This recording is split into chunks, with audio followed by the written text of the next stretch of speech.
Mira esta fotografía. Lo que ves son dos bebés muertos de 1834. Gemelos unidos que murieron con 15 minutos de diferencia. Desafiaron todo lo que la medicina sabía sobre la vida y la muerte. Esta es la historia más inquietante de la medicina victoriana. Un misterio que sigue sin explicación hasta hoy.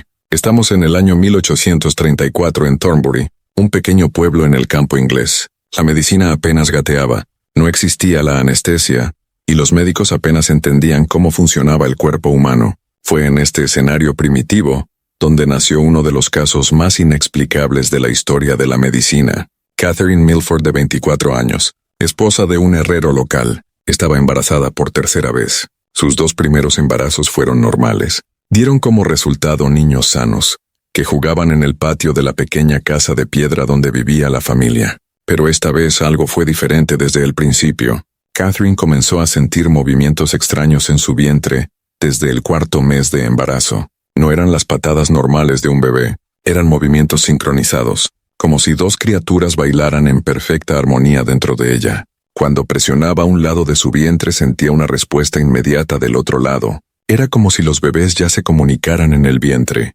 Reaccionaban a los movimientos del otro de una manera imposible. Durante las comidas, Catherine notó que cuando comía algo dulce, sentía movimientos agitados en el lado derecho de su vientre, pero en el lado izquierdo los movimientos eran calmados. Era como si a un bebé le gustara lo que comía mientras que el otro lo rechazaba. La partera local, la señora Rosalind Fairfax, una mujer de 58 años que había asistido más de 800 partos a lo largo de 4 décadas, nunca había presenciado un embarazo como este. Fairfax era conocida en toda la región por su experiencia y su intuición. Había ayudado a traer al mundo a 3 generaciones de algunas familias. Catherine relató sueños inquietantes, donde veía 2 sombras que caminaban siempre juntas. Una seguía siempre a la otra, pero nunca podía ver sus rostros. Se despertaba todas las noches a las 2:30 am, con una sensación extraña. Era como si algo dentro de ella llamara por algo que no podía identificar. Thomas, su esposo, comenzó a preocuparse cuando notó que Catherine hablaba sola durante estos episodios nocturnos. Susurraba palabras en un idioma que él no reconocía. En el 5º mes de embarazo, Catherine comenzó a presentar síntomas aún más extraños. Desarrolló fiebres repentinas que duraban exactamente 1 hora. Siempre comenzaban a las 3:00 p.m. y terminaban a las 400 p.m. Durante esas fiebres relató visiones de 2 niños que corrían por campos que no existían en Thornbury. Perseguían mariposas que cambiaban de color mientras volaban. La señora Fairfax se preocupó tanto que empezó a visitar a Catherine a diario. Llevaba infusiones de hierbas que su propia madre le había enseñado a preparar para casos inusuales. En el 7º mes, Catherine comenzó a tener visiones más vívidas y perturbadoras. Veía a 2 niños que jugaban en un jardín que no reconocía. Siempre estaban de la mano. Siempre miraban en la misma dirección. Uno tenía el cabello tan claro como el trigo maduro. El otro lo tenía oscuro como el carbón. Uno sonreía mientras derramaba lágrimas de alegría. El otro lloraba mientras sonreía con los ojos. Siempre eran opuestos, pero nunca estaban separados. Eran como 2 caras de la misma moneda que nunca dejaba de girar. Cuando contó estas visiones a su esposo Thomas Milford, un hombre práctico que trabajaba con hierro y fuego todos los días, al principio atribuyó todo a los nervios del embarazo, pero la señora Fairfax comenzó a sospechar que algo extraordinario estaba ocurriendo. La señora Fairfax había visto muchas cosas extrañas a lo largo de su carrera. Una vez ayudó a dar a luz a un bebé que nació con una marca de nacimiento que reproducía exactamente una cicatriz que el padre había adquirido en la guerra. Otra vez presenció el nacimiento de gemelos que, a pesar de no ser idénticos, tenían exactamente los mismos signos vitales desde el primer momento de vida. Pero lo que estaba ocurriendo con Catherine era diferente a todo lo que había presenciado. Era como si los bebés influyeran no solo en el cuerpo de la madre, sino también en su mente y su espíritu. Durante el 8º mes, los vecinos comenzaron a notar cambios extraños en la casa de los Milford. Margaret Ashford, que vivía en la casa vecina, juró que oía voces de niños jugando en el patio de los Milford durante la madrugada, pero cuando miraba por la ventana nunca veía a nadie. El propio Thomas comenzó a tener sueños extraños donde veía a 2 niños idénticos a él cuando era niño, pero nunca hablaban. Ellos solo señalaron el vientre de Catherine y luego el cielo. El parto comenzó en una fría mañana de marzo de 1834. Catherine se despertó a las 4:00 am, con contracciones diferentes a todo lo que había sentido en nacimientos anteriores. No eran contracciones regulares, eran olas alternadas, como si un bebé intentara salir mientras el otro intentara quedarse. Catherine llevaba 18 horas de trabajo de parto, cuando la señora Fairfax se dio cuenta de que algo estaba muy mal. Los bebés no descendían por el canal de parto de manera normal. Era como si estuvieran atrapados no por complicaciones físicas, sino por algo más profundo. Como si no quisieran abandonar la protección del vientre materno. Durante esas 18 horas Catherine experimentó algo de lo que nunca había oído hablar. Sintió como si estuviera dividida en dos personas diferentes. En ciertos momentos sentía dolor intenso en el lado derecho de su cuerpo, pero una sensación de ligereza y paz en el lado izquierdo. En otros momentos ocurría exactamente lo contrario. La señora Fairfax notó que las pupilas de Catherine se dilataban de forma desigual durante las contracciones, como si cada lado de su cerebro procesara la experiencia de manera distinta. Cuando finalmente nacieron, la señora Fairfax tuvo que apoyarse en la pared para no desmayarse.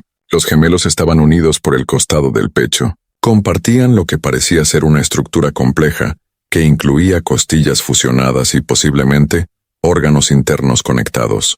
La unión no era superficial, era profunda e intrincada, como si la naturaleza hubiera decidido crear un ser humano doble, en lugar de dos seres separados. Pero esto no era lo más inquietante. Lo que realmente atormentó a la partera experimentada fue la forma en que se comportaban los bebés. No lloraron al nacer.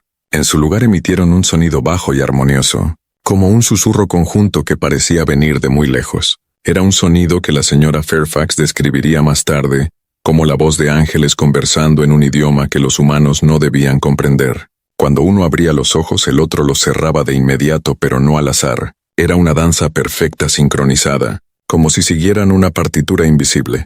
Cuando uno movía la mano derecha, el otro movía la izquierda en el mismo instante. Creaban movimientos reflejados que hipnotizaban a cualquiera que los observara. Era una sincronía perfecta pero invertida, como si fueran reflejos uno del otro en un espejo invisible que mostraba no solo la imagen, sino también el alma.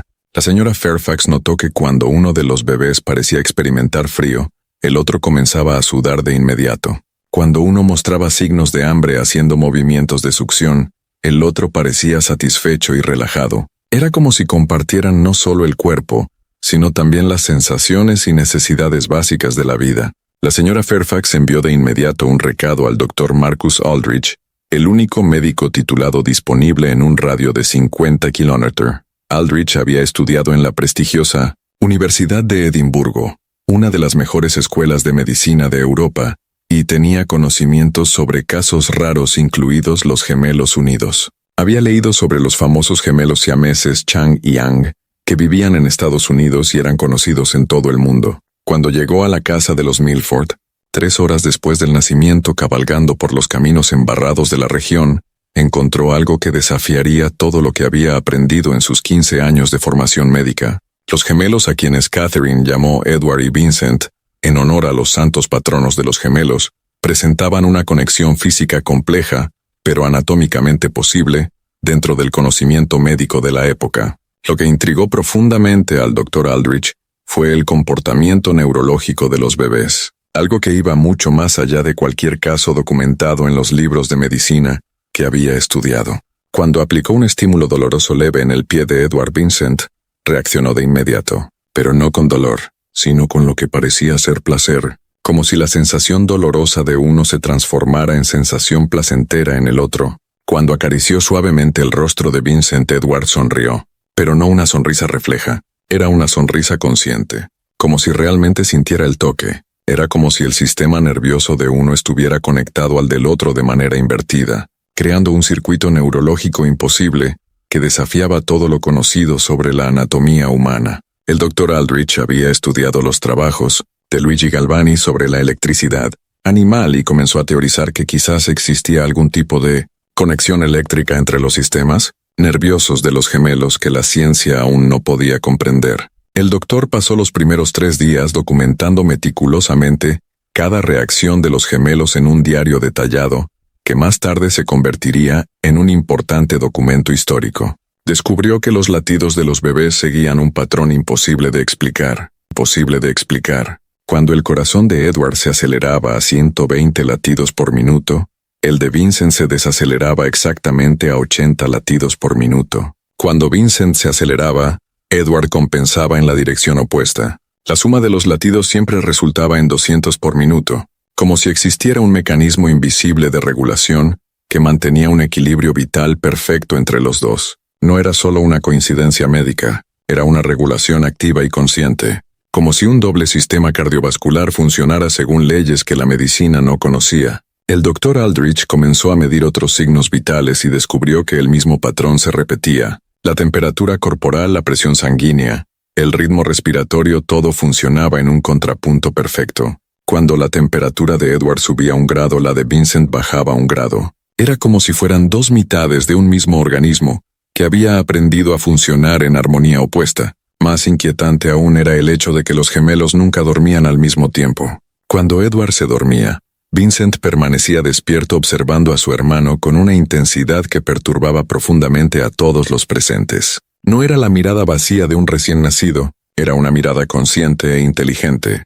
como si velara el sueño de su hermano. Cuando Vincent finalmente se dormía, Edward abría los ojos de inmediato y asumía la misma posición de observador vigilante. Era como si uno siempre protegiera el sueño del otro, asegurando que al menos uno de ellos estuviera siempre consciente. Durante estos primeros 3 días, el Dr. Aldrich también notó que los gemelos respondían de manera diferente a la presencia de distintas personas. Cuando Catherine se acercaba a ambos, se calmaban y relajaban. Cuando Thomas se acercaba a Edward, se agitaba mientras Vincent se calmaba. Cuando la señora Fairfax se acercaba, Vincent se ponía alerta mientras Edward parecía quedarse dormido. Era como si cada persona provocara una reacción específica y opuesta en los dos bebés, como si procesaran las presencias humanas de manera completamente distinta entre sí.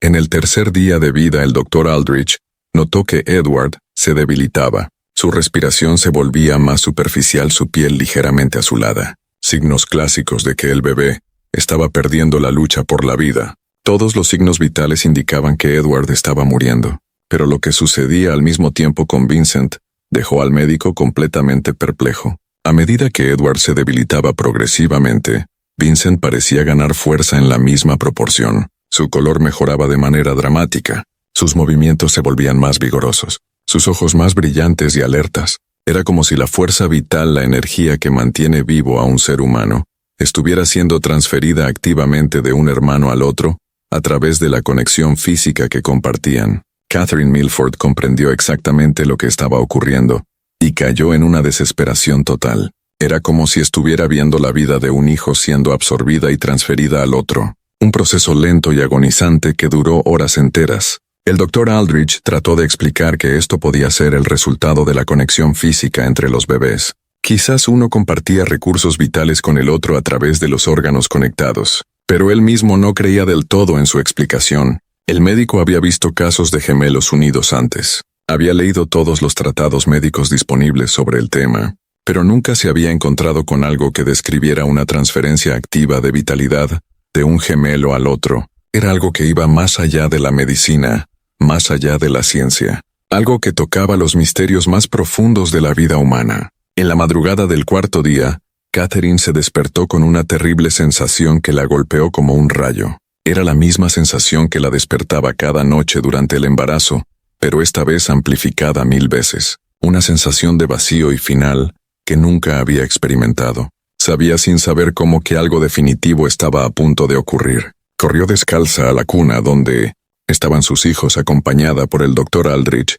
que se había quedado en la casa durante todos esos días para observar continuamente a los bebés y documentar cada cambio en su condición. Edward estaba claramente en sus momentos finales. Su respiración era casi imperceptible, un débil suspiro que apenas movía su pequeño pecho. Su piel había adquirido un tono grisáceo. El Dr. Aldrich lo reconoció como un signo inconfundible de muerte inminente. Revisó sus signos vitales con el estetoscopio y confirmó que el bebé estaba muriendo. Probablemente solo quedaban minutos de vida. Pero Vincent nunca había parecido tan vivo y vibrante.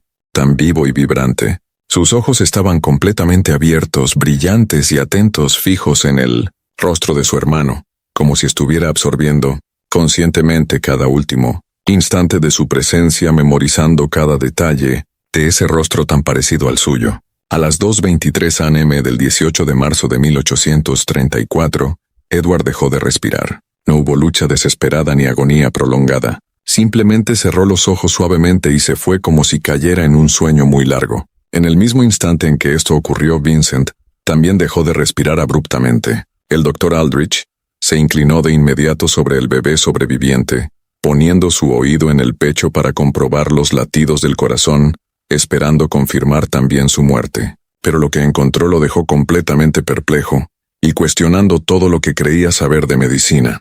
Vincent no respiraba. Sus pulmones se habían detenido por completo, pero su piel mantenía el color rosado saludable de un bebé vivo. Su corazón no latía cuando el doctor presionó el estetoscopio contra su pequeño pecho, pero había una sutil vibración casi imperceptible, como si alguna fuerza vital siguiera operando en él, manteniéndolo en un estado que desafiaba cualquier definición médica de vida o muerte. Sus ojos permanecían abiertos, pero no estaban fijos en el infinito, como cabría esperar de un niño muerto. En cambio, seguían conscientemente los movimientos del doctor Aldrich por la habitación, acompañando cada gesto con una inteligencia imposible de explicar. El doctor intentó todo lo que su conocimiento y experiencia le permitían. Aplicó estímulos físicos intensos pellizcando suavemente la piel del bebé. Trató de provocar reflejos neurológicos básicos. Probó la respuesta de las pupilas a la luz de una vela. Incluso administró unas gotas de láudano diluido, el estimulante más fuerte disponible en esa época, con la esperanza de provocar alguna reacción que confirmara si Vincent estaba vivo o muerto. Nada funcionó como se esperaba. Vincent permaneció en este estado completamente imposible, técnicamente muerto según todos los parámetros médicos conocidos, pero de alguna manera aún consciente, aún presente de un modo que desafiaba toda explicación científica de la época. Durante estos extraordinarios 15 minutos que parecieron horas para todos los presentes en la habitación, Vincent mantuvo sus ojos fijos en un punto específico del techo justo encima de la cuna, donde él y Edward estaban. El doctor Aldrich probó repetidamente mover la cabeza del bebé en distintas posiciones, girándola a la izquierda, a la derecha, hacia abajo, pero los ojos siempre regresaban automáticamente al mismo lugar exacto, como si mirara algo específico que nadie más podía ver. Catherine juró percibir una leve sombra en ese punto, una zona un poco más oscura que el resto del techo. Pero cuando se lo señaló a Thomas y al doctor Aldrich, ellos no pudieron ver absolutamente nada diferente. La señora Fairfax, que había permanecido en la casa durante todo este dramático periodo, observó algo que la atormentaría por el resto de su larga vida. Notó que la temperatura de la habitación había descendido drásticamente durante esos 15 minutos. No fue un cambio gradual típico de una fría noche de marzo. Fue una caída repentina y localizada de al menos 10 grados. El frío parecía emanar directamente de la cuna donde estaban los gemelos, como si su propia presencia o la ausencia de uno de ellos alterara físicamente el entorno. Tuvo que buscar un chal para abrigarse, algo completamente inusual para una mujer acostumbrada a las noches frías de la Inglaterra rural. Lo más inquietante de todo fue que Vincent parecía estar intentando comunicarse activamente. Sus pequeños labios se movían levemente, abriéndose y cerrándose en patrones regulares, como si susurrara algo importante, pero ningún sonido audible salía. El doctor Aldrich se inclinó varias veces para tratar de escuchar, poniendo su oído a pocos centímetros de la boca del bebé, y más tarde juró en su diario personal que podía sentir una ligera brisa proveniente de la boca de Vincent, como si todavía intentara respirar o quizá intentara hablar, intentando transmitir algún mensaje urgente que nadie podía entender. Thomas Milford, un hombre práctico que había pasado toda su vida trabajando con sus manos, creando herramientas útiles a partir del hierro, sintió por primera vez en su vida que se enfrentaba a algo que trascendía por completo su comprensión del mundo. Tomó la mano de Catherine, sintiendo cómo temblaba incontrolablemente mientras observaba a su hijo, Vincent, existir en un estado que parecía estar entre la vida y la muerte, un lugar que no debería existir según todo lo que sabía sobre el mundo natural. Durante esos imposibles 15 minutos, cada persona en la habitación experimentó sensaciones extrañas que nunca pudieron explicar adecuadamente. Catherine sintió como si parte de su alma fuera arrancada de su cuerpo, atraída hacia la cuna donde Vincent seguía mirando fijamente el techo. El doctor Aldrich sintió una presión extraña en los oídos, como si estuviera a gran altura, y notó que su propia respiración se había vuelto irregular como si inconscientemente se sincronizara con algún ritmo invisible que Vincent emanaba. La señora Fairfax observó que las velas de la habitación comenzaron a arder de manera irregular durante ese periodo. Las llamas que antes ardían verticales y firmes comenzaron a danzar y a inclinarse todas hacia la cuna, como si fueran atraídas por una fuerza magnética invisible. Una de las velas incluso se apagó por completo sin corriente de aire, para encenderse de nuevo minutos más tarde, un fenómeno que jamás había presenciado en décadas de encender velas. Exactamente a las 2:38 am, exactamente 15 minutos después de la muerte de Edward Vincent, finalmente cerró los ojos por última vez. Su piel adquirió de inmediato la palidez característica de la muerte. La sutil vibración que el Dr. Aldrich podía sentir se detuvo por completo y la temperatura de la habitación volvió a la normalidad casi al instante. La vela dejó de danzar y volvió a arder normalmente. La extraña presión en los oídos de todos desapareció de inmediato. Era como si un fenómeno sobrenatural hubiera llegado por fin a su fin, permitiendo que el mundo natural retomara su curso normal. Los dos hermanos estaban finalmente juntos en la muerte, como lo habían estado en la vida. Pero la experiencia de esos 15 minutos dejó marcas permanentes en todos los que la presenciaron. El Dr. Aldrich pasó los días siguientes intentando desesperadamente encontrar una explicación médica racional para lo que había presenciado. Consultó todos los libros médicos disponibles en su biblioteca personal, escribió cartas urgentes a colegas en Londres, Edimburgo e incluso París describiendo el caso en detalle y pidiendo cualquier información sobre fenómenos similares. Las respuestas que recibió semanas más tarde fueron todas similares. Ninguno de los médicos más renombrados de Europa había oído jamás de un caso parecido. El Dr. William Harrison del Real Colegio de Médicos de Londres escribió que el caso desafiaba no solo el conocimiento médico actual, sino también nuestra comprensión fundamental sobre la naturaleza de la vida humana. El profesor Jean-Baptiste Wood de la Universidad de París, famoso por sus estudios sobre el corazón y la circulación, admitió que los fenómenos descritos por su colega Aldrich parecían trascender las leyes naturales que rigen la fisiología humana. En su informe oficial, el Dr. Aldrich documentó meticulosamente todos los hechos observados, pero tuvo que admitir con honestidad que no podía explicar el fenómeno de los 15 minutos que separaron la muerte de los gemelos. Escribió: como hombre de ciencia debo admitir que fui testigo de algo que va más allá de la capacidad actual de la medicina para explicarlo. Los hechos son inequívocos, pero su explicación sigue siendo un misterio. En los días posteriores al funeral de los gemelos enterrados juntos en un solo ataúd, en el pequeño cementerio de Thornbury, comenzaron a circular historias extrañas por el pueblo. Margaret Ashford, la vecina de los Milford, juró que todavía oía voces de niños jugando en el patio de la familia durante la madrugada, siempre a las 2:23 am, la hora exacta de la muerte de Edward. El sonido duraba exactamente 15 minutos, y se detenía bruscamente a las 2:38. El reverendo Samuel Fletcher, que había oficiado el funeral, contó que durante el entierro las flores colocadas sobre el ataúd se marchitaban y volvían a florecer, alternadamente a lo largo de la ceremonia, como si siguieran algún ciclo invisible de vida y muerte. Más tarde admitió que nunca había visto nada parecido en sus 30 años de ministerio. Thomas Milford nunca volvió a ser el mismo después de la experiencia.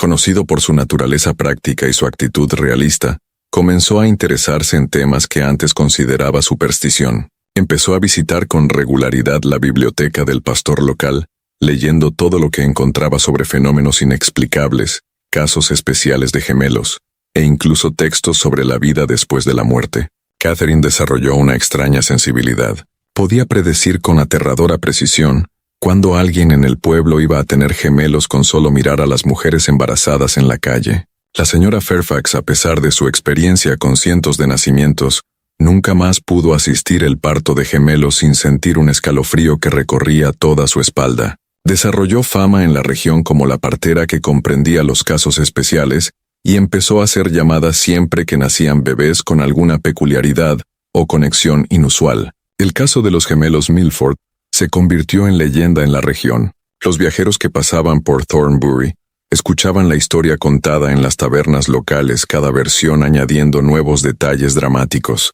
Algunos decían que los gemelos habían compartido una sola alma dividida en dos cuerpos. Otros afirmaban que uno había sacrificado su vida para darle más tiempo a su hermano. Había quienes juraban que todavía podían verlos jugar juntos en las noches de luna llena, siempre de la mano, siempre inseparables. Décadas más tarde, cuando la fotografía se volvió más común y accesible, alguien decidió documentar el caso a través de la única imagen que quedaba de los gemelos, la fotografía post-mortem que estás viendo ahora. Esta práctica común en la era victoriana era a menudo la única forma que tenían las familias de preservar la memoria de los seres queridos, especialmente de los niños que morían muy jóvenes. Pero esta fotografía en particular se convirtió en objeto de estudio y especulación durante generaciones de investigadores. Médicos, historiadores, estudiosos de lo paranormal e incluso artistas quedaron fascinados con la imagen y con la historia que había detrás de ella. Algunos afirmaban ver detalles en la fotografía que sugerían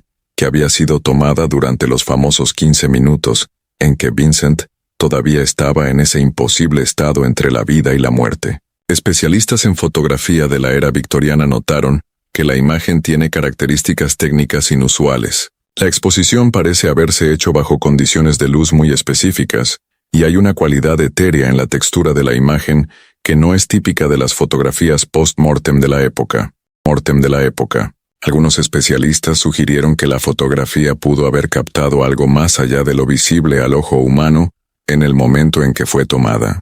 La historia de los gemelos Milford terminó influyendo en estudios médicos posteriores sobre gemelos unidos y conexiones neurológicas inexplicables entre hermanos. A finales del siglo XIX, cuando la medicina comenzó a comprender mejor el sistema nervioso, algunos investigadores revisitaron el caso como posible evidencia de conexiones neurológicas que trascendían los vínculos físicos evidentes. El Dr. Francis Galton, primo de Charles Darwin y pionero en los estudios de gemelos, mencionó el caso Milford en una de sus conferencias en 1865, 40 años después de los hechos, como ejemplo de fenómenos geminológicos que desafían nuestra comprensión actual sobre la individualidad humana.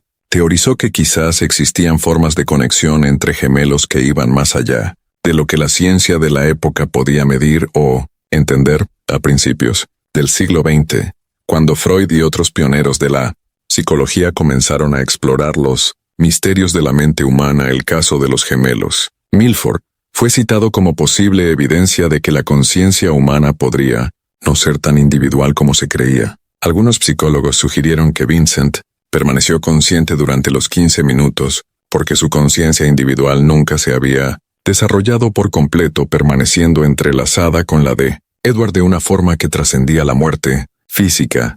Los estudios modernos sobre gemelos unidos confirmaron que muchos de ellos desarrollan formas de comunicación y sincronización que van mucho más allá de lo que se esperaría solo por la conexión física. Existen casos documentados de gemelos unidos que pueden sentir las emociones del otro, compartir recuerdos, e incluso experimentar sensaciones físicas de manera cruzada. Fenómenos que reflejan directamente lo que se observó en los gemelos Milford hace casi 2 siglos.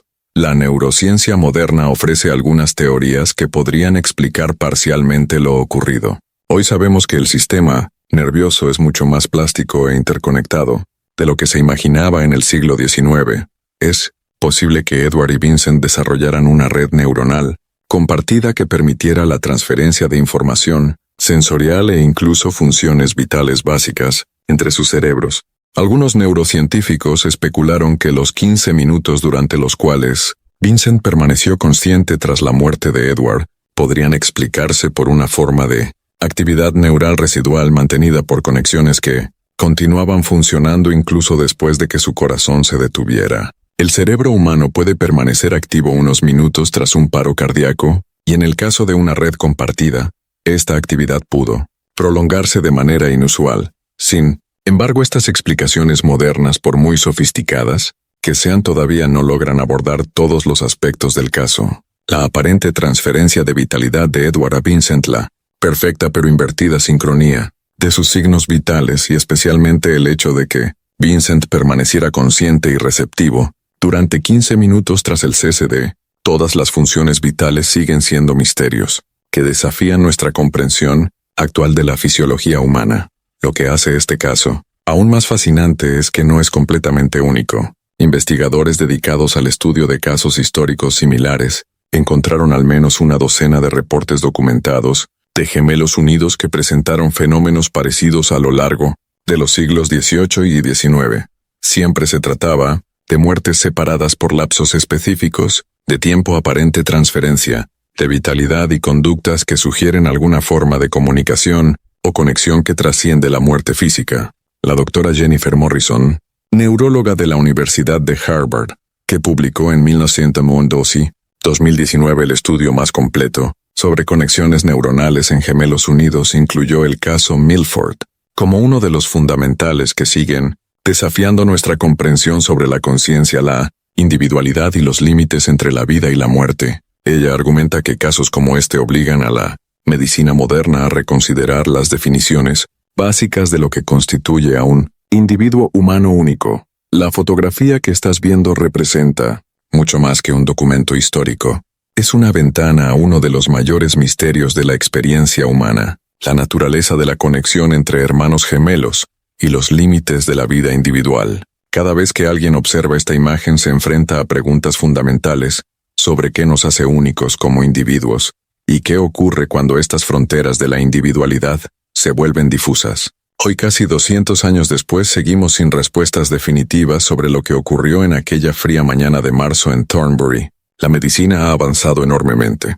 Nuestra comprensión del cerebro y del sistema nervioso es incomparablemente más sofisticada, pero el misterio de los gemelos que nacieron para morir juntos sigue siendo tan inexplicable como en 1834. Quizás esta sea la verdadera lección del caso Milford, que todavía existen aspectos de la experiencia humana que trascienden nuestra capacidad de explicación científica. En una era en la que pensamos que podemos explicarlo casi todo mediante la ciencia y la tecnología, casos como este nos recuerdan que aún hay misterios profundos sobre quiénes somos y cómo nos conectamos, de maneras que tal vez nunca lleguemos a comprender del todo. La próxima vez que mires esta fotografía, recuerda que estás viendo más que solo dos bebés que murieron hace casi 2 siglos. Estás contemplando evidencia de que la conexión humana puede ser mucho más profunda de lo que jamás imaginamos, y que quizás existan formas de amor y unión entre las personas que trascienden incluso la muerte.